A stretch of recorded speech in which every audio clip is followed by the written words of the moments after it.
जय हिंद दोस्तों। कैसे हैं आप सभी लोग। आशा करता हूँ आप सभी ठीक होंगे, स्वस्थ होंगे और मौज कर रहे होंगे। एक बार फिर से आपका अपने YouTube चैनल बोर्डजू में आपका स्वागत है। एक बार फिर से हम अपने पुराने टॉपिक टिश्यूज की बात करेंगे। प्लांट टिश्यूज की चर्चा कर रहे थे और प्लांट टिश्यू में अपने विभज्योतक टिश्यू मेरिस्टेमिक टिश्यू की हमने बातें कर ली थी।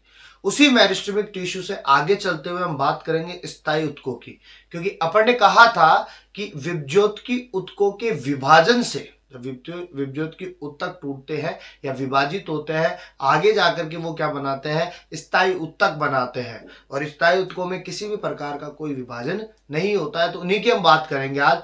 तो पहली बात तो हम स्थायी उत्तकों से यहां से क्लियर हो गया कि कहां से बन रहे हैं ये विभज्योतक उत्तकों के विभाजन से। कहां से बनेंगे? विभज्योतक उत्तक के विभाजन से किसका निर्माण होगा? स्थायी उत्तक का। सेकंड बात यहां कर सकते हैं अपन कि ये जो स्थायी उत्तक होते हैं ये वयस्क कोशिकाएं बनाते हैं या वयस्क कोशिकाओं से मिलकर के बने होते हैं, अर्थात उसके बाद में प्लांट की ग्रोथ रुक जाती है, बढ़ती नहीं है।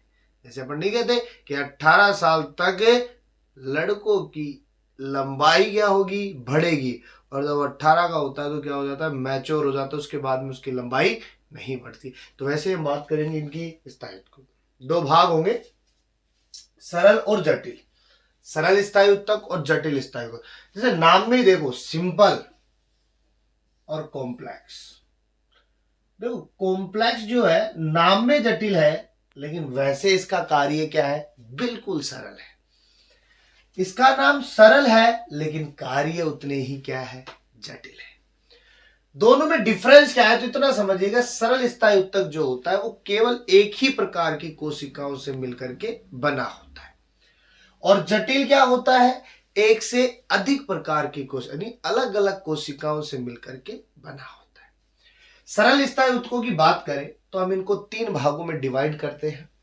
एक होता है मृदुतक जिसे अपन पैरेनकाइमा कहते हैं, एक होता है स्थूल कोण जिसे कोलेनकाइमा कहते हैं, और एक होता है दृढ़ोतक जिसे स्क्लेरेनकाइमा कहते हैं।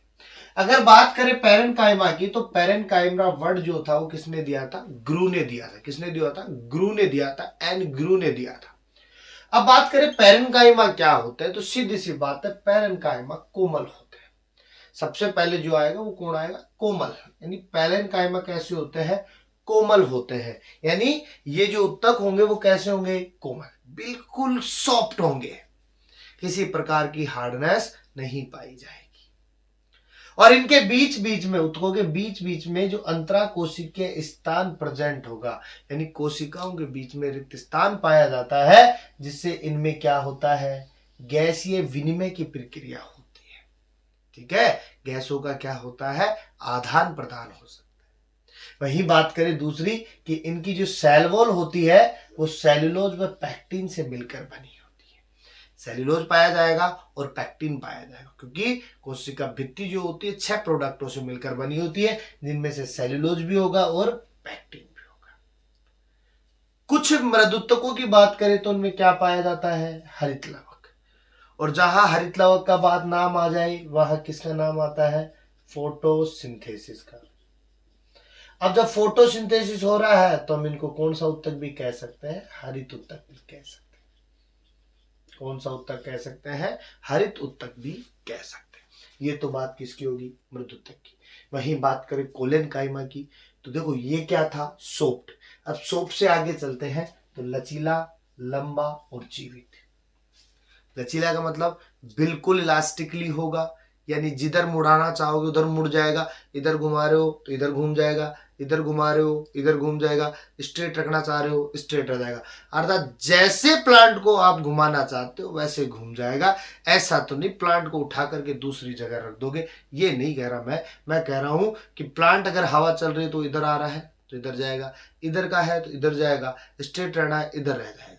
समझ गए बात को? या मैं कह दूं, अंधकार जब आता है, जब बहुत तेज हवा चलती है और प्लांट की जो तना जो होता है वो क्या करने लग जाता है? मूवमेंट करने लग जाता है। इतनी तेज मूवमेंट करता है, ऐसे लगता है कि गिरने वाला है, अभी गिरा अभी गिरा, लेकिन फिर भी वो उस अंधकार से बच जाता है। कौन बचा रहा है?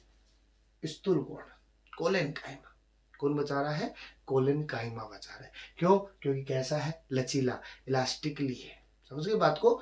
दूसरी बात करें, काम क्या होता है? पादपों को यांत्रिक सहारा प्रदान करना, यानी प्रोटेक्ट करना होता है। समझ गए बात को? वही बात करें, सेल वॉल क्या होगी? सेलुलोज प्लस पैक्टिन से मिलकर बनी होगी। नाम किसने दिया था? कोलन काइमा का नाम दिया था स्लाइडेन ने। किसने दिया था? स्लाइडेन ने दिया था। ठीक है।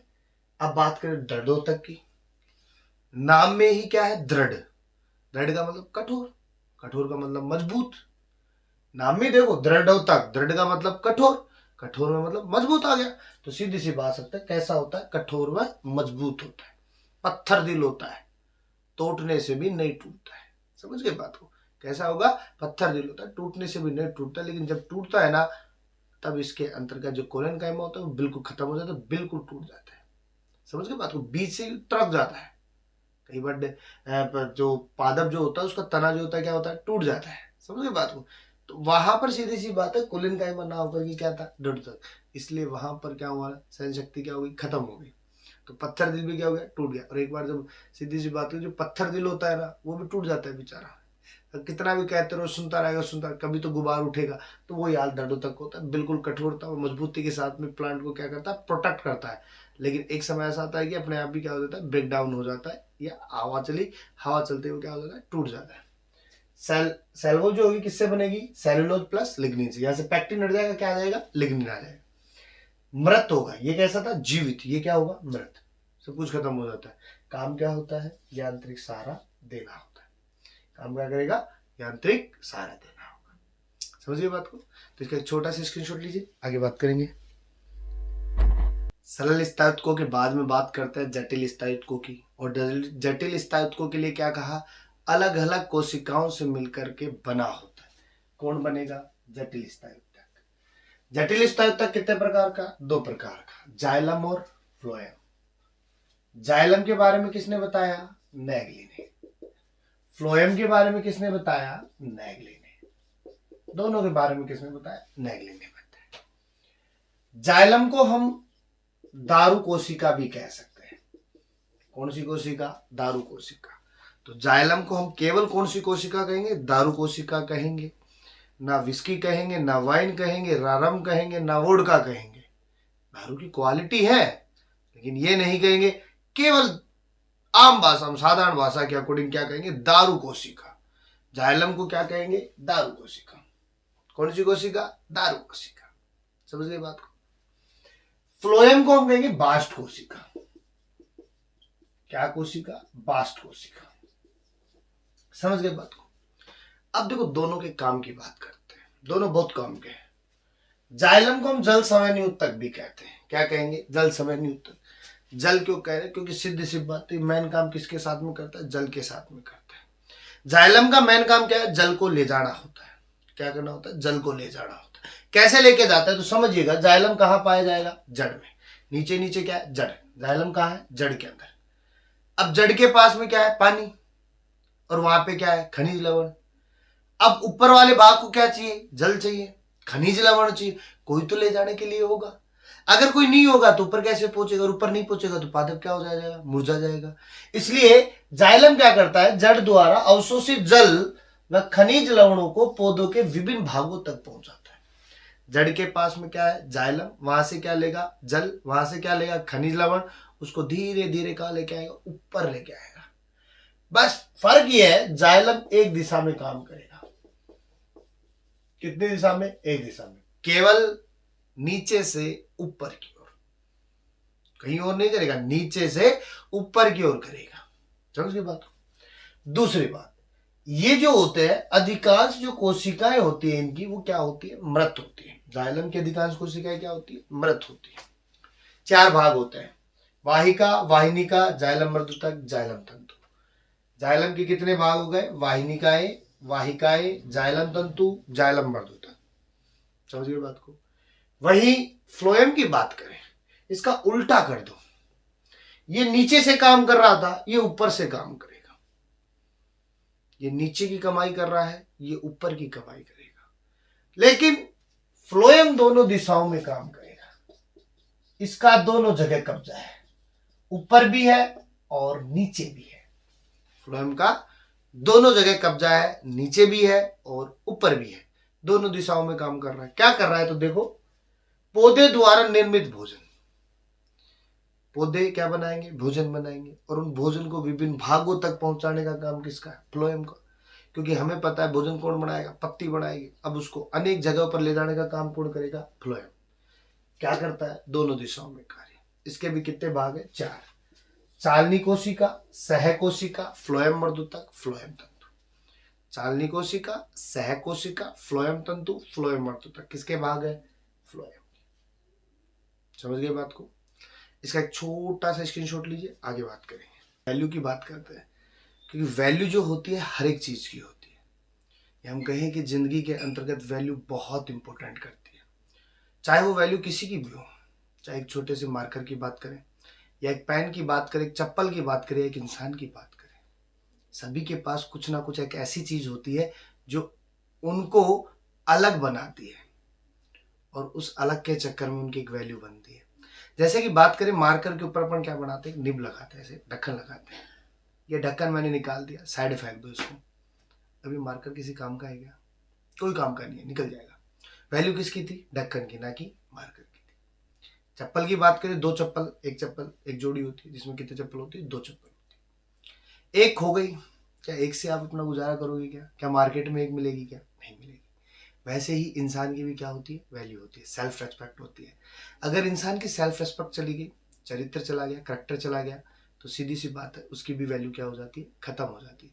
तो जिंदगी में वैल्यू जो होती है बहुत ही इंपॉर्टेंट होती है, इंपॉर्टेंट रोल प्ले करती है। तो हर एक चीज की वैल्यू बनानी है, इंसान को अपनी एक ब्रांड वैल्यू बनानी है, और उस वैल्यू के साथ में उसको चलना है। समझ गए बात को। तो देखो चार्ट के साथ में समझता है। तो देखो मैंने यहां लिखा खनिज लवण प्लस जल, ठीक है। मैंने क्या कहा, खनिज लवण प्लस जल, कौन लेगा, जड़ लेगा। जड़ क्या कर रहा है, अवशोषित। अब ये जड़ अवशोषित कर रहा है किसको, खनिज लवण प्लस जल को। कौन कर रहा है, जड़। क्या जड़ के पास में क्या है, जाइलम।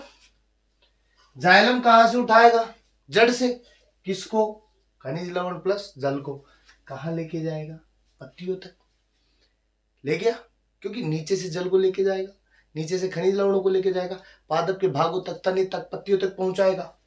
पत्तियों के अंदर क्या प्रेजेंट है, हरित लवक, क्लोरोप्लास्ट। क्लोरोप्लास्ट क्या करेगा, प्रकाश संश्लेषण। अब प्रकाश संश्लेषण से क्या बनाएगा, भोज्य पदार्थ, भोजन बन गया। भोजन को कौन उठाएगा, फ्लोएम। कहां से उठाएगा, पत्तियों से। कहां पहुंचाएगा, पादप के सभी भागों में, ऐसे बिखेर देगा पूर्ण रूप से। और प्लांट क्या रहेगा, जीवित रहेगा, टिका रहेगा, हरा भरा रहेगा। अगर यहां से भोजन हट गया तो सीधी सी बात है, प्लांट हरा भरा नहीं रहेगा, सूख जाएगा। समझ गए। तो फ्लोएम और जाइलम दोनों महत्वपूर्ण काम करते हैं। जाइलम जल खनिज लवणों को लाता है, फ्लोएम भोजन को पहुंचाने का काम करता है। प्लांट क्या है, हरा भरा है, और प्लांट हरा भरा है तो देखने का मन करता है। अगर प्लांट हरा भरा नहीं रहेगा तो देखने ही नहीं जाएंगे। समझ गए बात को। और रियल प्रकृति की बात करें तो जब तक वो है तो हम जी रहे हैं, सीधी सी बात है। और अगर सब कुछ हट गया तो सीधी सी बात, तो वो हमारे काम के ही नहीं रहेंगे। समझ गए बात को। अगर प्लांट हरे भरे हैं, सुंदर है, प्लांट पर फूल है, तो हम देखने जाते हैं। समझ गए बात को। अगर नहीं है तो हम देखने नहीं जाते, सूख जाते, कौन देखता है। समझ गए बात को। तो इसका एक छोटा सा स्क्रीनशॉट लीजिए, आगे बात करेंगे।